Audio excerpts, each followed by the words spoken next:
Ayuhas sadat wa sadatina a'izza'i wal fudala, yang kami muliakan segenap para ahlu baiti Rasulullah sallallahu alaihi wasallam,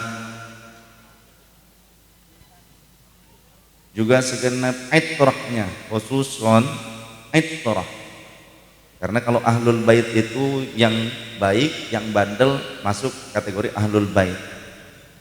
Kemudian kalau dzurriyyah, mau dari laki-laki perempuan, dzurriyyah semuanya, keturunan, masih ada hubungan darah ya, seperti halnya juga dalam bab waris, walaupun perempuan kan juga masuk ke dalam kategori bagian daripada warathah. Sedangkan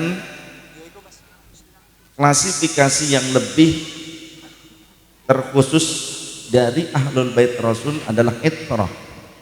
Jadi kalau itrah dari segi darah silsilah dari laki-laki terus nyambung sampai Sayyidah Fatimah radhiyallahu anha, putri Rasul sallallahu alaihi wasallam, kemudian juga keilmuannya mumpuni, luas, serta akhlaknya juga mulia. Jadi itu perbedaannya. Jadi tidak semua ahlul bait masuk kategori itrah, tidak semuanya, tidak semua dzurriyyah masuk kategori ahlul bait. Kemudian juga untuk menghormati mereka, tentu kita diwajibkan menghormati dan mencintai, namun mengikuti fatwa itu tidak boleh sembarangan. Jadi kalau sekiranya ada ahlul bait bandel berfatwa, maka jika ada ahlul bait Rasul yang mengajarkan hal-hal yang buruk, maka jangan diikuti. Setuju? Setuju tidak?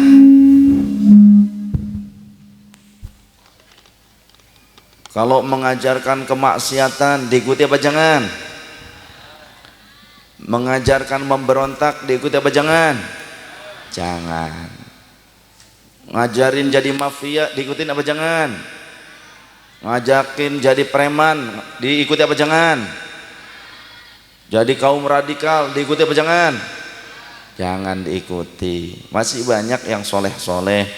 Ada Maulana Syekh Hisham Al-Qabbani, Maulana Al-Habib Muhammad Lutfi bin Ali bin Hashim bin Yahya, ada Habib Jindan, banyak yang masih soleh, Habib Omar bin Hafil, banyak. Jadi kita kalau ikutan fatwa dari ahlul bait yang benar saja, karena ada ahlul bait juga yang menjadi asap fitnah akhir zaman. Sebelum munculnya Dajjal itu ada pertikaian disebut fitnatus sarra, keburukan-keburukan menjelang Dajjal keluar secara terang-terangan, ada namanya fitnatus sarra. Apa itu fitnatus sarra? Pertikaian sampai pembunuhan marak di mana-mana. Yang kata baginda Rasul, dakhanuha, asap fitnahnya itu min tahti qadamai rajulin min ahli baiti, akan keluar juga dari kedua telapak kaki ahlul baitku, dari telapak kaki seorang laki-laki dari kalangan ahlul baitku, yaz'umu annahu minni, yang ia menyangka membawa visi misiku, walaisa minni, dan ternyata tidak membawa visi misi baginda Rasul. Karena apa visi misi baginda Rasul? Bu'ittu li utammi makarimal akhlaq, bu'ittu li utammi makarimal akhlaq, atau bu'ittu li masalihil akhlaq. Aku diutus untuk memperbaiki akhlak, menyempurnakan akhlak. Maka kalau sekiranya ada yang ngajak untuk menjadikan akhlak menjadi buruk, menjadi bengis, menjadi tidak toleran, maka itu bukan orang yang membawa visi misi Rasulullah. Jangan diikuti, karena ada istilah guru kencing berdiri, murid kencing berlari. Tapi zaman milenial ada pepatah baru, murid kencingnya berdiri, gurunya berlari pergi entah kemana. Sehingga akhir haditsnya, inna auliyai al-muttaqun, sesungguhnya kekasih-kekasihku hanyalah orang-orang yang bertakwa.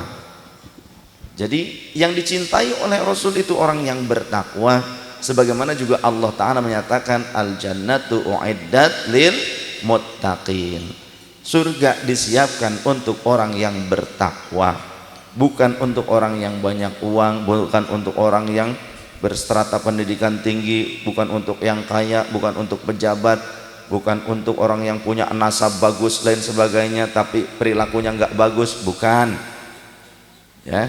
Karena baginda Rasul sendiri, beliau pernah menasehati keluarganya, kerabatnya, ya Bani Hashim, la ya'tinin nasu yaumal qiyamati bi a'malihim wa ta'tuni bi ansabikum.